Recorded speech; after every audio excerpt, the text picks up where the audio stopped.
For thousands of years, empires have risen with absolute confidence, believing they could erase entire civilizations from the face of the earth. Yet, time and again, one land refused to disappear, no matter how many times it was conquered, burned, divided, or rewritten. This was not a nation that always won its battles.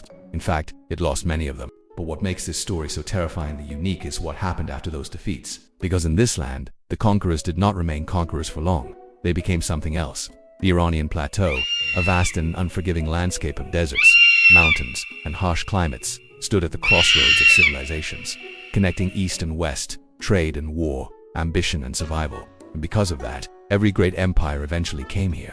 The disciplined formations of Alexander the Great marched across these lands, convinced they were witnessing the final chapter of an ancient civilization. The relentless legions of Rome advanced eastward, believing their order and discipline could dominate everything in their path. Then came the Arab armies, carrying with them a new religion, a new language, and a vision to reshape the world itself. And finally, like a storm of pure destruction, Genghis Khan descended from the steppes, leaving behind cities turned to ash. Any other civilization would have vanished. But Iran did not. What makes Iran different is not that it avoided defeat. It didn't. It lost capitals, it lost empires, it was occupied for centuries. But instead of dissolving into history, instead of being absorbed by its conquerors, Iran did the opposite. It absorbed them within a few decades, sometimes just a few generations. Those who arrived as invaders began to change. They adopted the Persian language, they built in Persian styles, they governed using Persian systems, and eventually they began to think like Persians. This was not military victory. This was something deeper, a cultural gravity so powerful that even conquerors could not escape it. For centuries, history has often been told from a Western perspective, where Mesopotamia and Egypt are described as primary cradles of civilization. But that story is incomplete. On the Iranian plateau, human life has existed for tens of thousands of years, evolving and adapting, building complexity long before many other regions reached similar stages. By 6,000 to 7,000 years ago, early urban settlements appeared, complete with organized agriculture, crafted ceramics, and structured communities. This was not a peripheral land. This was one of the places where civilization itself was taking shape. One of the earliest powerful states in this region was Elam, located in the southwest of modern Iran. It was strong enough not only to survive, but to challenge the great powers of Mesopotamia. But its most remarkable contribution was not military, it was political. After conflict with Akkad, a written agreement was created outlining conditions of peace, alliance, and independence. This was more than a treaty. It was one of the earliest known examples of international diplomacy in human history. Between roughly 2000 and 1500 BCE, waves of nomadic tribes began moving into the Iranian plateau from the north. They belonged to the Indo-European family, sharing linguistic roots with Greek, Latin, and many modern European languages. They called themselves Aryans, meaning noble, and they named their land accordingly, the land of the Aryans. Over centuries of linguistic evolution, that name became Iran. If there was one weapon that defined the Iranian civilization more than any sword or chariot, it was an idea. Here, a religion emerged that would transform human thought, Zoroastrianism. It introduced a radical concept: the universe is not random, it is not cyclical, it is a battlefield, a battle between light and darkness, truth and deception, order and chaos. And humanity is part of that battle. Every action matters.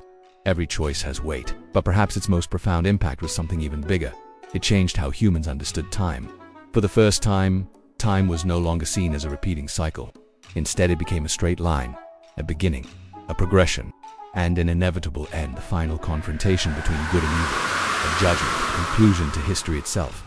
This idea would later influence Judaism, Christianity, and Islam, and through them, it would shape the worldview of billions of people. Even today, in 550 BCE, a man emerged who would turn these ideas into reality: Cyrus the Great. He did not build his empire through fear alone, he built it through respect. Conquered peoples were allowed to keep their religions, traditions, and identities. Instead of destroying cultures, he preserved them. His successor, Darius I, expanded this empire into one of the largest the world had ever seen. Stretching from Egypt to the Indus Valley, it governed nearly half the world's population at the time. It introduced administrative divisions, taxation systems, standardized currency, and vast road networks. This was not just an empire, it was a blueprint for governance. But no empire can grow forever. At a certain scale, control begins to slip, diversity becomes instability, and then an opportunity appears. A young king from Macedonia, Alexander the Great, he defeated Persia, burned its capitals, destroyed its symbols, It looked like the end, but something unexpected happened. Alexander himself began adopting Persian customs. He wore Persian clothing, he embraced Persian court traditions, and after his death, Greek control weakened. Slowly, Iran returned. The Parthian Empire rose, challenging Rome directly. They were not larger, they were not richer, but they were smarter in how they ruled. Using mobility, strategy, and adaptability, they defeated Roman legions that were thought to be unstoppable. Then came the Sassanid Empire, one of Rome's greatest rivals. For centuries, the two powers clashed relentlessly. But endless war drains even the strongest empires. When both sides weakened, something new emerged. Arab armies, driven by a new faithless swept into Iran. The old empire collapsed. Once again, Iran was conquered. But as always, defeat was not the end. Persians adapted. They became scholars, administrators, poets. They shaped the very empire that ruled them. And over time, that empire began to reflect Persian culture more than anything else. In 1220, Genghis Khan arrived. Cities were erased. Populations were massacred. Entire systems collapsed. It was one of the most devastating events in human history. And yet, even this did not end Iran. The Mongols themselves began to change. They converted to Islam, they adopted Persian language and culture, they built Persian cities and institutions. Once again, the conquerors were transformed. In the 16th century, Shah Ismail I unified the land. He established Shah Islam as the state religion. This created a unique identity, separating Iran from its neighbors forever. By the 19th and early 20th centuries, Iran found itself trapped between global powers. Russia and Britain competed for control. Resources were exploited, sovereignty was threatened. In 1935, Reza Shah made a bold decision: from now on, we are Iran, not Persia. Not a relic of the past, but a modern nation with ancient roots.